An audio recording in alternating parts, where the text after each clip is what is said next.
Alright, y'all, so after making $2,000 in August, over $7,000 in September, and over $2,500 in October, I found myself down nearly, as you can see from the title of this video, nearly $13,000 in November.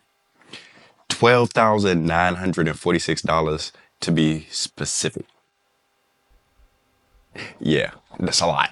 And on the year, I was only up $2,700 on the year, so everything was going bad. I was struggling. However, there's a little bit more nuance to this story because this is my results as of November 11th. And if you stick to the end of this video, I'll show you why it's not all doom and gloom, and I'll show you my results by the end of November. But first, I want to get into and break down how exactly I lost this much money. I mean, at first, November started just like any other month. It's not unusual that I would start a month down by, a good amount of money.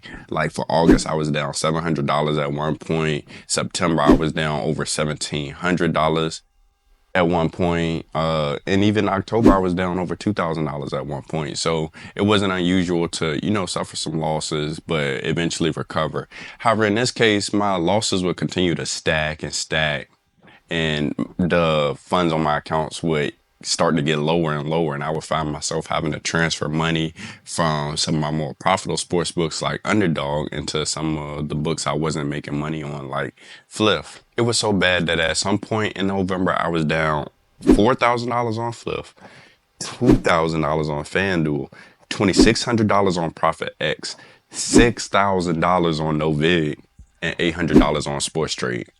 So it wasn't much going right. So how exactly did I lose this amount of money?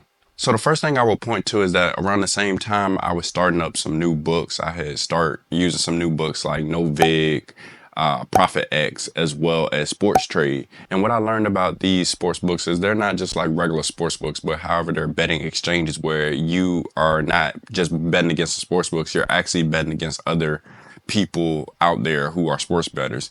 And this is good because you can still find a lot of profitable bets because if the numbers work out, they work out.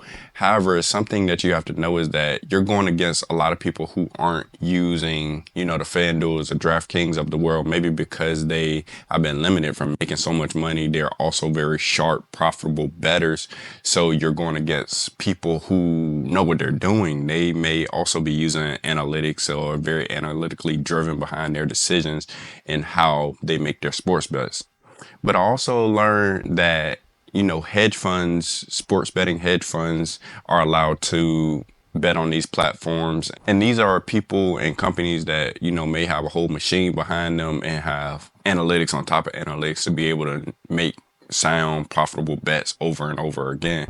So in addition, you're kind of putting your positive EV strategy and your analytics up against their analytics, and whatever works out, works out. And in this case, I think, whatever they were doing was working better than what I was doing. So I think that led to a lot of the loss, especially with the $6,000 loss on NoVig. So another thing that led to my loss is that I was making huge parlays, 5+, 10+ leg parlays, where I was putting a decent amount of money on it so that I could hit big, in the range of, tens of thousands of dollars. And I've told you before that when I make my own bets, they never work out. I just need to stop being so hard-headed and stop doing it. And this led to a lot of loss, especially on a book like Fanduel, where I make most of my own personal betting on. Also, another reason I lost this much is I was using a different type of parlaying, which I think is actually a good method. Is I recently looked at Alex Monahan's video on how he made $70,000 in October, basically parlaying a lot of positive EV bets together to kind of have a higher hit and a higher payoff, and that worked out for him to a great extent. And I truly believe that it could have worked out for me too, but what happens when you're parlaying these positive EV bets together is that you're typically going to see a significantly lower hit rate, but a significantly higher payout on bets that do hit. But the issue running to this is you have an extreme amount of variance in these because one hit can shoot you up, but you're typically getting a lot of downs. But that's typically how it works out. But that leads me to my last reason why I lost $13,000 in November. And that's largely due to variance. Variance is simply, just going on bad runs. Variance is the key to winning a lot and losing a lot. Because, for example, if you make 50 bets and you win 10 and lose 40, you're going to see a significant loss in your portfolio. However, vice versa, if you win 40 and lose 10, you're going to see a significant gain. Variance is a staple of sports betting. I think it's a staple of investing in general. Sometimes you will go on runs where you're continuously gaining, and sometimes you'll go on runs where you're continuously losing and losing and losing. So in this case, I believe that, I found myself down because I went on a huge run of negative variance. And that leads me into my current results, because that variance quickly turned around into positive variance. So for November, I was able to finish November not down $13,000. I wasn't even down at all. I was able to finish November up $3,400.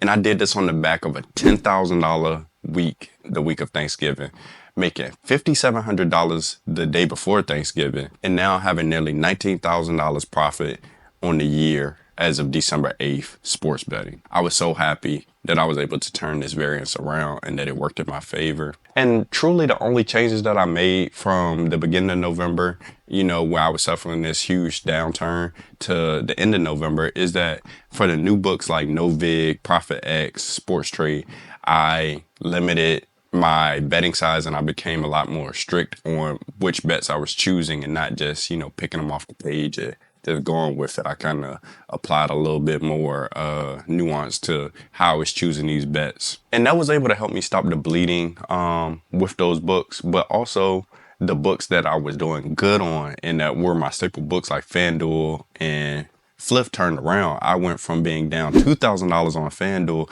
to being up $1,600 on Fanduel. I went from being down $4,000 on Fliff to being up nearly $9,000 on Fliff. So everything did a complete 180 on its head. So yeah, that's the video. I wanted to share this video to share the worst moment I had in my sports betting history so far and show that you shouldn't necessarily focus on the results, but more so focus on the strategy and the methods that you're using. Because if you're using sound methods and sound strategies, the results are eventually going to turn around. And that goes for everything in life. If you continue to follow the right processes and do the right things, even though the results won't show immediately, if you double down and continue to follow through, you'll eventually see payoff and it'll turn around in your favor. So yeah, I plan to continue betting exactly how I am for the rest of the year. And if you'd like me to come back and report my results for December, please let me know. I'm more than happy to do it. Also, please comment if you have any questions about sports betting. And yeah, share your story as well if you were in this position like me and was able to turn your huge negative returns into a positive result, or you weren't, just share and, just